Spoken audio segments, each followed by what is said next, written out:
Bienvenue chez Daher.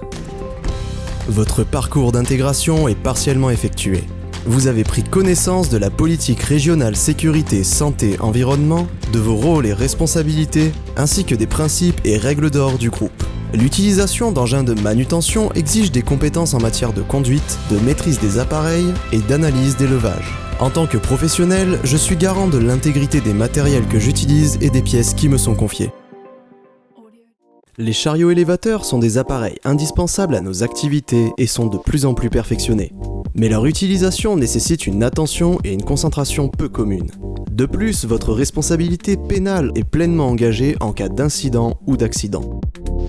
Afin que vous puissiez accomplir votre activité de cariste en toute sécurité, nos sites ont souhaité vous rappeler les règles élémentaires à respecter. Avant tout, vous devrez avoir été déclaré apte médicalement à la conduite de nos matériels et nous avoir fourni votre ou vos CACES. À l'issue de la visite de votre zone avec votre tuteur, votre autorisation de conduite pourra vous être délivrée. Sur certains sites, l'obtention de cette autorisation de conduite sera soumise à une évaluation théorique et pratique effectuée par des référents caristes.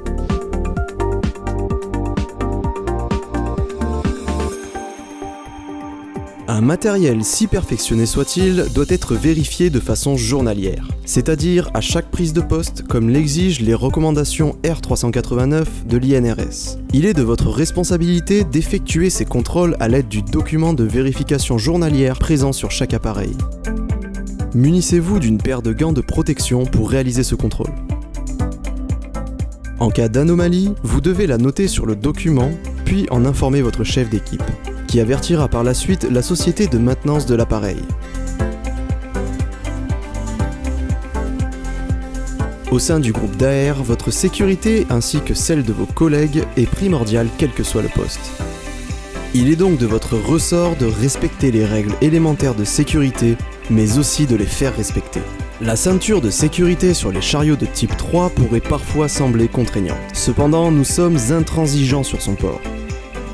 En tant que cariste chez Daher, ce ne sont ni votre maîtrise apparente, ni votre vitesse d'exécution qui nous importent. Au-delà de leur prix, la majorité des pièces que vous allez manipuler sont dites avionnables, c'est-à-dire montées sur des aéronefs qui transportent des passagers. Vous devez être conscient que le moindre coup, choc ou autre sur une de ces pièces est susceptible de causer des dommages irréparables, voire mortels.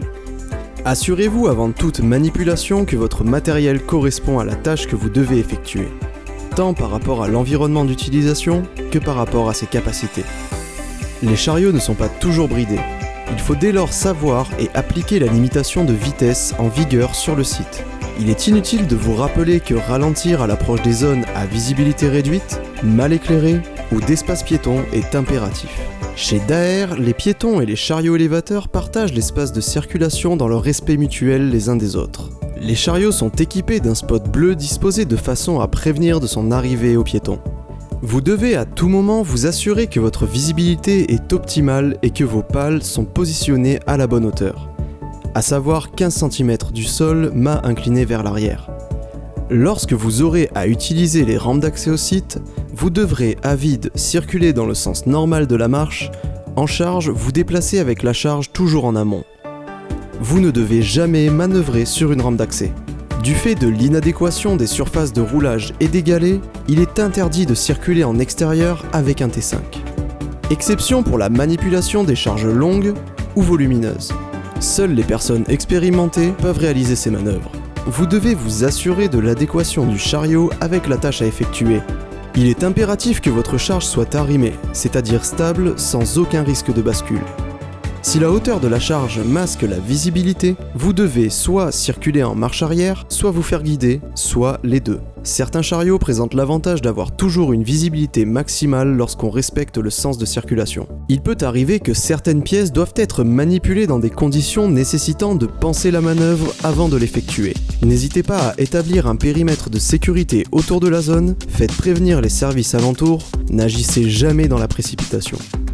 Les manœuvres de gerbage et dégerbage sont les manœuvres classiques effectuées avec des chariots élévateurs. Nous n'allons pas reprendre l'ensemble des fondamentaux, mais surtout insister sur l'environnement de votre chariot durant ces opérations. Comme évoqué précédemment, vous devez vous assurer de l'adéquation du chariot avec la tâche à effectuer. Le poids et la dimension de la charge doivent être pris en compte avant de poser une charge sur un rack. Consultez la plaque de charge du rack avant toute dépose de matériel. Vous êtes responsable de votre périmètre de manœuvre. Veillez à le sécuriser avant d'effectuer vos manœuvres. Pendant, vous serez concentré sur votre charge et ne serez plus en mesure de gérer vos abords. Veillez à ce que personne n'intervienne dans votre périmètre pendant vos manœuvres. En cas de forte activité, lors d'une opération délicate, n'hésitez pas à demander à votre responsable ou à un collègue de surveiller la zone, soit à interdire l'accès à l'allée par la pose d'un balisage. Dans une situation inhabituelle, appliquez le principe de précaution.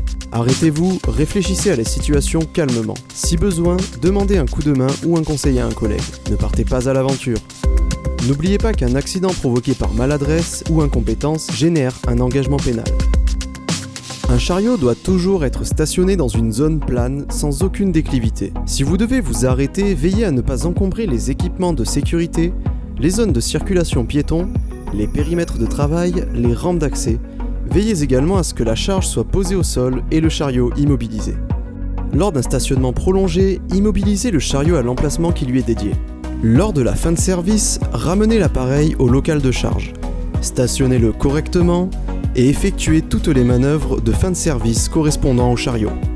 Mais être cariste requiert aussi des connaissances dans les domaines de la prévention des risques professionnels et de la réglementation. À ce titre, vous devez signaler toute situation ou comportement potentiellement dangereux. En cas de situation dangereuse, j'interviens auprès de mes collègues. J'accepte les remarques et j'accepte d'en faire. En vous impliquant pleinement dans cette démarche, vous portez une des valeurs fondamentales de Daher: la sécurité et la prévention. Chez Daher, le choix de la qualité est également une valeur essentielle. Elle doit vous amener à agir avec rigueur et constance.